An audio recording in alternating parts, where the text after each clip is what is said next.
ஆண்டாளை சொல்ல சொல்ல சொல்ல சொல்ல நான் எவ்வளவு கீழே இருக்கேன். ஆண்டாளை பேசுறதை விட்டு அடிமையை பேசிக்கிட்டு இருந்தாரு. ஆரம்பிச்சதே பாண்டன். ஆண்டாள் பாசுரங்கள் எல்லாருக்குமே நல்லா தெரியும் ஆண்டாளை பற்றி.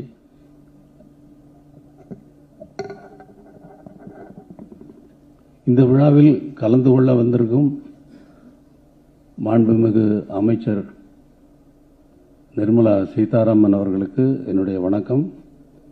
மேடையில் வீட்டிற்கும் அனைவருக்கும் என்னுடைய வணக்கம். இந்த இனிய மாலை பொழுதில் அருண பகவான் ஆசி கூற இங்கே வந்து அமர்ந்து நல்ல மொழிகளை ஆண்டாளை பற்றி பேசுவது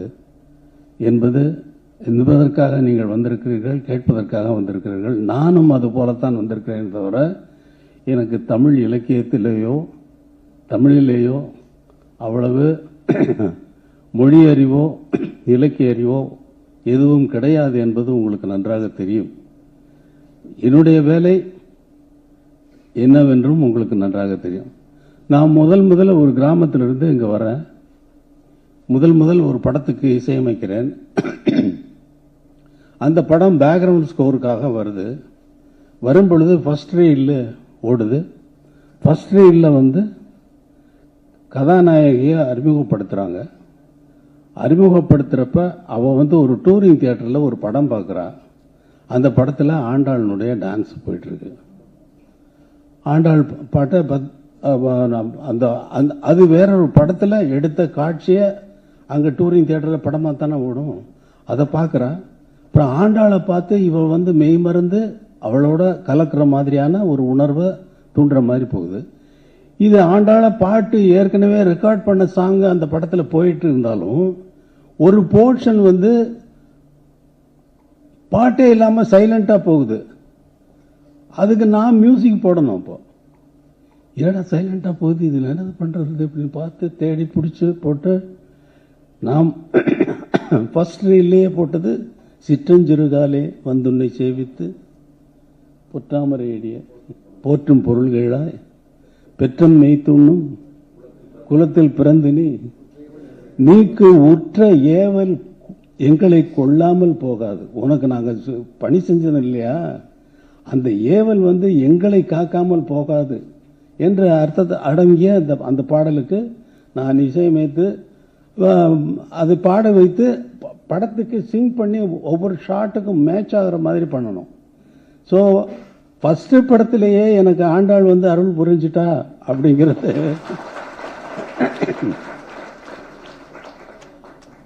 ஆனா அவ்வளவு 30 பாடலும் ஒவ்வொரு நாளைக்கும் ஒவ்வொரு பாடல் போயிட்டே இருக்கு. இன்னைக்கு 20வது பாடல் பாடினீங்களா? 33வது பாடல் 20 அது பாடினாங்க. எனக்கு நான் சிவபக்தன். ஆனா இதுக்கெல்லாம் எதிரி இல்லை. நான் எங்க அப்பா ராமசாமி, எங்க அம்மா சின்ன தாயம்மாள், அண்ணன் பாவலர் வரதராஜன், அக்கா கமலம், பத்மாவதி இன்னொரு அக்கா, பாஸ்கரன் அண்ணன். நான் எனக்கு எங்க அப்பா வச்ச பேர் ஞான தேசிகன். ஆனா ஸ்கூல்ல இத ஷார்ட்டா இருக்கட்டும்னு சொல்லிட்டு ராஜையான்னு மாத்தினாரு. அது ராஜாவாயி அப்புறம் இளையவராஜாவாயிடுச்சு. அது வேற கதை. அப்போ வைஷ்ணவ சம்பிரதாய இதுல அப்பா ரொம்ப தீவிரமா இருந்திருக்காரு. அந்த ஒரு விட்ட குறையோ தொட்ட குறையோ இந்த மாதிரி இருக்கு. நான் சிவபக்தன்னா சைவத்தை மட்டுமே பாதிக்கலாம். திருவாசகத்தை நான் ரெக்கார்ட் பண்ண மாதிரி, சிம்பனி ஆர்கெஸ்ட்ரா வச்சு ரெக்கார்ட் பண்ண மாதிரி திவ்ய பிரபந்தத்தையும் நான் ஒலிப்பதிவு செய்து வைத்திருக்கிறேன். சரியான சந்தர்ப்பத்தில் அதை நான் வெளியிடவும் காத்திருக்கிறேன். எனக்கு அதுல சம்பந்தம் இல்லைனாலும் மாதம் பௌர்ணமி தினங்களில் மாதம் 30 நாளும் எனக்கு ஃபுல் ஒர்க் இருக்கும். காலையில் ஒரு சாங், மத்தியானம் ஒரு சாங், 7 மணியிலிருந்து 1 மணி வரைக்கும் ஒரு கால் ஷீட்டுன்னு பேரு. அந்த நேரத்தில் இப்ப எல்லாம் கால் ஷீட்லாம் கிடையாது. ராவு பகலாக ஒர்க் பண்ணிகிட்டே இருக்காங்க, நைட்டெல்லாம் ஒர்க் பண்ணுறாங்க. 6 மாதம் ஆகுது ஒரு பாட்டு பண்ணுறதுக்கு. 6 மாதம் ஆகுது. 1 வருஷம் கூட எடுத்தவங்கலாம் இருக்காங்க. அதில் ரெக்கார்ட் பிரேக் பண்ணுறவங்கலாம் நிறைய இருக்காங்க. அவங்கள பற்றி நமக்கு ஒன்றும் இது இல்லை, அவங்களுக்கு குறை சொல்லணும்னு இல்லை. வரல, வந்தா தானே. இப்போ நான் வந்திருக்கேன், நான் வந்தா தானே, இப்போ வந்துட்டேன்ல. அது மாதிரி நான் வாசிக்கிறப்ப நான் இன்னும் ரொம்ப பெரிய கர்நாடக சங்கீதத்திலாம் கரை கண்டு வந்தவன் இல்லை. இசை ஞானிங்கிற பேருக்கு தகுதியானவனா அது கொஸ்டின் மார்க் தான், என்னை பொறுத்தளவில் கொஸ்டின் மார்க். ஆனால் மக்கள் இசை ஞானின்னு கூப்பிட்றாங்க. ஓகே, நமஸ்காரம். நான் என்ன வந்து அந்த மாதிரி நினைக்கல. அதனால எனக்கு ஒரு கர்வமும் கிடையாது. அதெல்லாம் தூக்கி எரிஞ்சது சின்ன வயசுலேயே தூக்கி எரிஞ்சிட்டேன். ஏன்னா என்னோட கச்சேரி வாசிக்கின்ற நேரத்தில் நான் பாடல் வாசிப்பேன். சின்ன பையன் ஹார்மோனியம் வாசிக்கிறேன், ஜனங்கள் கை தட்டுறாங்க. கைத்தட்ட பெருமையாக இருந்தது. நிறைய ப்ராக்டிஸ் பண்ணி நிறைய வாசிக்க ஆரம்பித்தேன். ஆரம்பிக்க இந்த கைத்தட்டல் வந்து ஜாஸ்தியாகி எனக்கு கர்வம் வந்து ஜாஸ்தியாகிட்டே போயிட்டு இருந்தது. ஒரு ஸ்டேஜில் வந்து இதை கைத்தட்டுறாங்களே, இது எதுக்கு கைத்தட்டுறாங்கன்னா, பாட்டுக்கா, மியூசிக்கா, நம்ம வாசிக்கிற திறமைக்கா, எதுக்குன்னு சொல்லி என் மனசு வந்து உள்ளுக்குள்ளே வந்து ஒரு கேள்வி எழுப்புனா இல்லை, இது டியூனுக்காகத்தான் கைத்தட்டுறாங்க. அது என்ன வாசிப்பேன்னா வந்து சினிமா பாடல்கள், பாப்புலரான சினிமா பாடல்களை வாசிப்பேன். அந்த பாடல் யார் அப்போ இந்த டியூனுக்கு கை தட்டுறாங்கன்னா இந்த கைத்தட்டல் யாருக்கு போகுது? பாட்டுக்கு போகுது. பாட்டு யார் போட்டா? எம்எஸ் விஸ்வநாதன் சார் போட்டார். அப்போ இந்த கைத்தட்டல் வந்து விஸ்வநாதன் சாருக்கு போகுது. அப்பாடா, என் தலையில் இருந்து அதெல்லாம் இறங்கி போச்சு, பாரமெல்லாம் இறங்கி போச்சு. நமக்கும் இதுக்கும் சம்மந்தம் இல்லை, ஜனங்கள் அவங்க பாட்டுக்கு அவங்க ரசிக்கிறதுக்கு கைத்தட்டுறாங்க, இதுக்கு நமக்கு சம்பந்தம் இல்லை என்று இந்த கர்வத்திலிருந்து எப்பொழுதோ நான் விடுபட்டு விட்டேன். அதனால் எந்த புகழ் மொழியும் எந்த பாராட்டுகளும், இங்க பாண்டே வந்து எவ்வளவு பேசினாரு, ஒன்னும் ஒட்டல. எனக்கு இல்லை, அதை பற்றிய சிந்தனையே கிடையாது.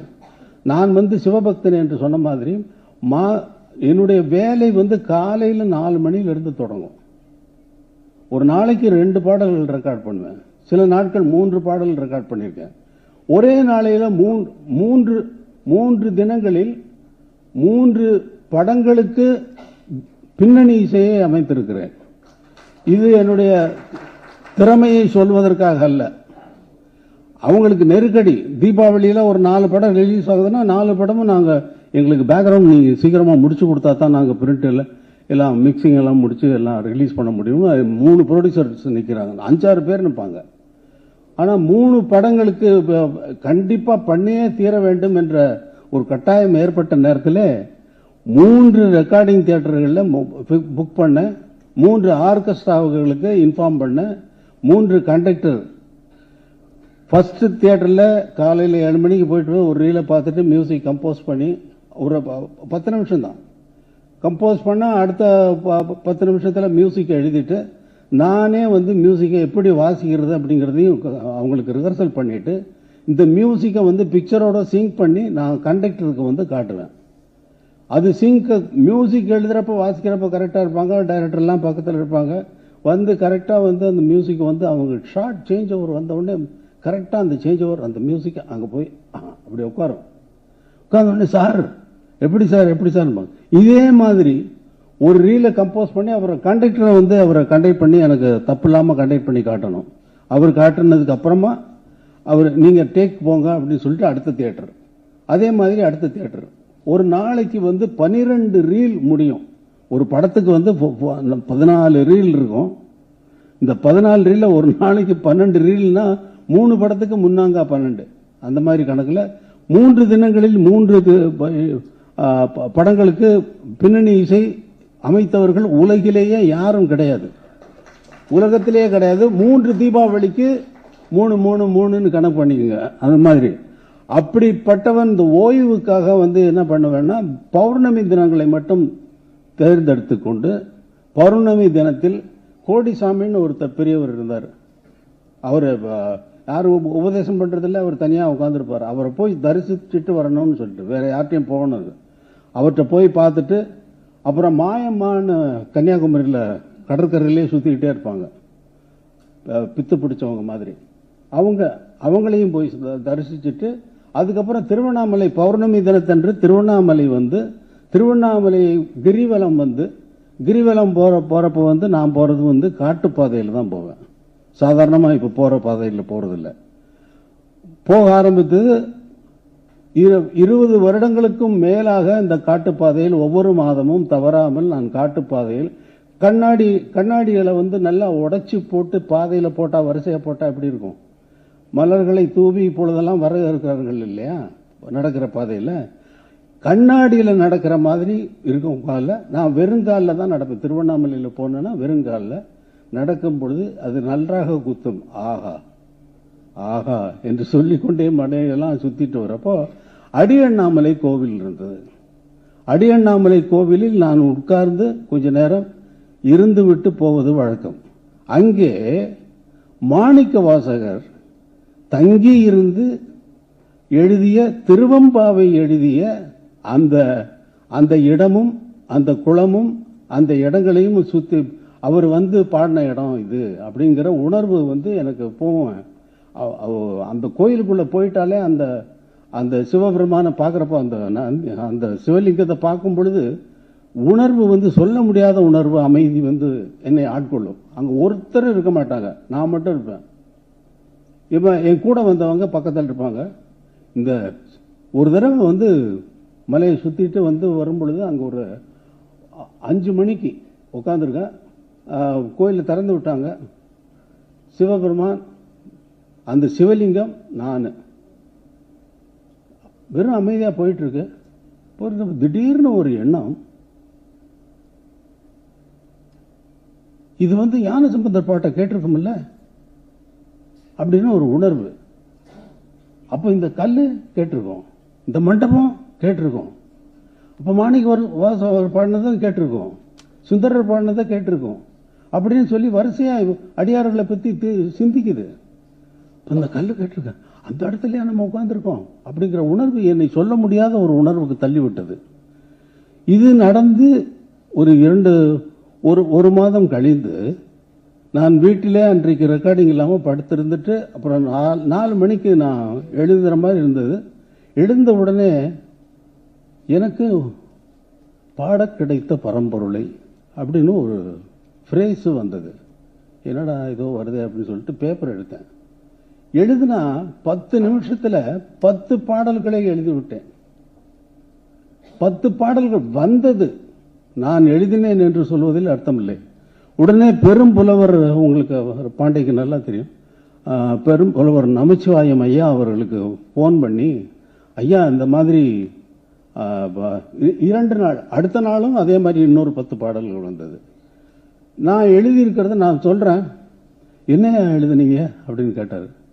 ஐயா இந்த மாதிரி வந்தது, பாட கிடைத்த பரம்பொருளை பாடுதற்கு ஒரு பிறப்பு கிட்டியும் பாடி பயன்காண பல்மொழியால் ஏத்தாது பண்டை வினை தூசு மூட கிடப்பையோ முத்தே முகில் மூடா மோன முழு நிலவே மூட மனமுடம் நீக்குவானை முன்மொழியால் பாடையலோர் எம்பாவாயின்னு வருது. நான் எம்பாவாயின்னு நான் முடிக்கிறப்பதான் நான் ஐயோ திருவெம்பாவையில் வந்திருக்கு அப்படின்னு சொல்லி எனக்கு தோடுது. மூட மனமுடம் நீக்குவானை முன்மொழியால், முன்மொழியது முதல் எது தோன்றியதோ அது, முன்மொழியால் பாடையலோர் என்பாவாய். காலத்தின் மாற்றம் கழிந்ததடி கார்கண்ணி கான் அறிவு கண்மூடி கோலங்கள் காட்டும் அதிசயங்கள் கண்டே அதிசயித்து கண்துயில்வாய் ஞாலத்தில் ஞாயிறள நாணி இருள் நன்னாது அகலதோர்போல் வாலறிவன் வந்தே அறிவு அகன்றுனா விரிஞ்சு பெருசாயிடல, அகன்றுனா போயிடுது, தூரம் ஓடி போயிடணும். வாலறிவன் வந்தே அறிவகன்று வாழ்ந்திருக்க பாடையலோர் எம்பாவாய். இப்படி வரிசையா பாடல்களா வந்துகிட்டே இருக்கு. அதுல ஒரு பாடல், இப்போ அவன் வந்திருக்கான், இன்னும் தூங்குறே, நீ சீக்கிரம் எழுந்திரி அப்படின்னு சொல்றப்போ முதல்ல உணர்றவன் நான் தானே உணர்ந்து அவன் வர, அவன் எப்படிப்பட்டவன், இந்த உலகத்தையே காக்கக்கூடியவன், அப்படிப்பட்டவன் வந்திருக்கான் அவன் வாசலுக்கு, இன்னும் தூங்கி இருக்க உனக்கு தெரியலையா அப்படின்னு நான் ஒன்னும் எழுதுறப்ப உனக்கு நான் உணர்த்துறப்ப எனக்கு தானே உணருது முதல்ல. அப்ப அதனால எனக்கு கிடைக்கிற புண்ணியம் இருக்கு இல்லையா, என் பயனை உன் உறக்கம் வந்து எழுப்ப இட்டானை பாடையிலோர் என்பாவாய் அப்படின்னு வருது. அப்புறம் இன்ன உலகு இன்ன உயிர் இன்ன உடம்பு என்று விதி என்னென்ன தோற்றியதோ, அன்ன உயிர்க்கு இன்ன உணவு என்ன வாழ்வு என்று விதி என்னென்ன காட்டியதோ, அன்று விதி கொன்று விதி தென்றுமென்றும் அன்பு விதி கட்டி வைத்த அண்ணலுக்காய் முன்னுவந்தே இன்னிசைத்து மூண்ட விதி முற்றுமர பாடையிலோர் எம்பாவாய். இன்ன உலகு இன்ன உயிர் இன்ன உடம்பு என்று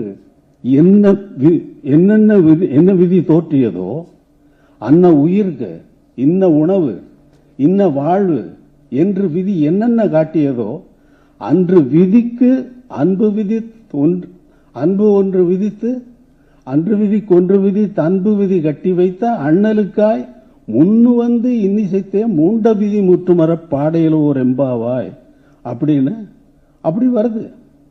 அப்படி அவர் வந்து ஐயா 20 பாட்டுதல் தான் எழுதினேன் அப்படின்னு சொன்ன. ஐயா மாணிக்க வாசகரும் 20 பாடல் தான் ஏன் எழுதியிருக்காரு.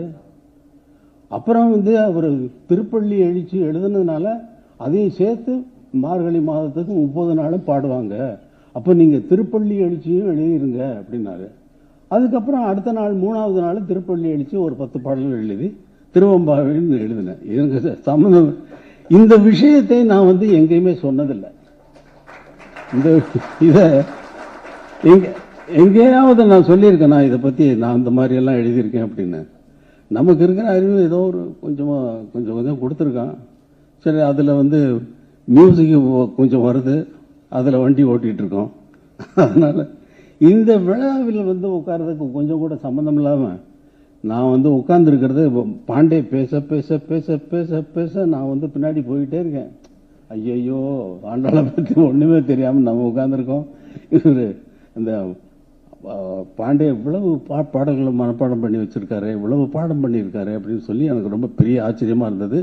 இந்த விழாவில் நான் வந்து சம்மந்தமில்லாம நான் வந்திருந்தாலும் சம்மந்தமில்லாதவன் என்று என்னை நான் நினைத்து கொண்டாலும் என்னை சம்பந்தப்படுத்தி இங்கே கொண்டு வந்து அமர்த்தி வைத்தான் அல்லவா, அவனுக்கு அந்த ஒருவனுக்கு நன்றியை தெரிவித்து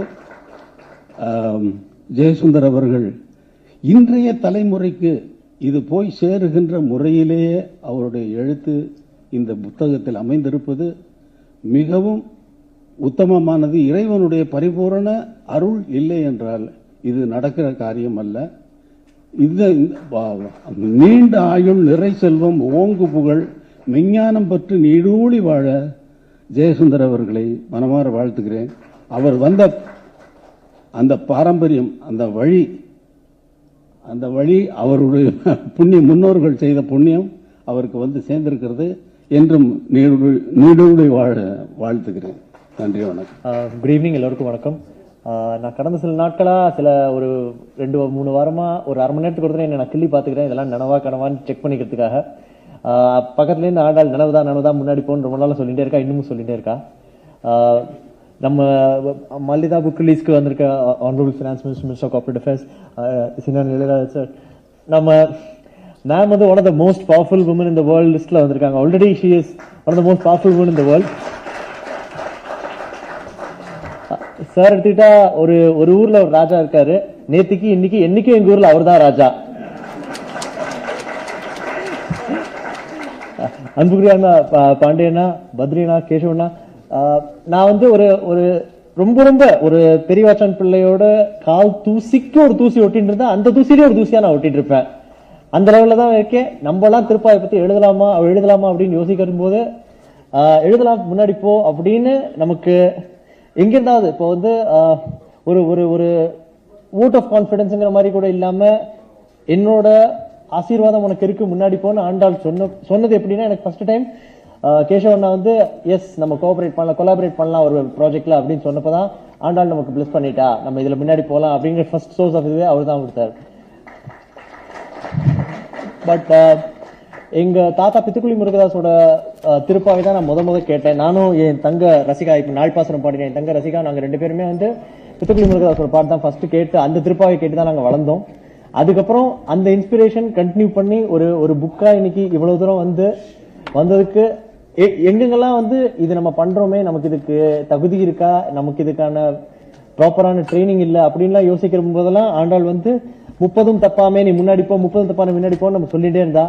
அது அந்த ஒரு வெள்ளத்துல இருக்கிறவனுக்கு வந்து ஆண்டாள் வந்து கை பிடிச்சு வா என் கூட, நான் கூட்டின்னு போன மாதிரியே நான் அப்படியே கூடவே வந்துட்டேன்.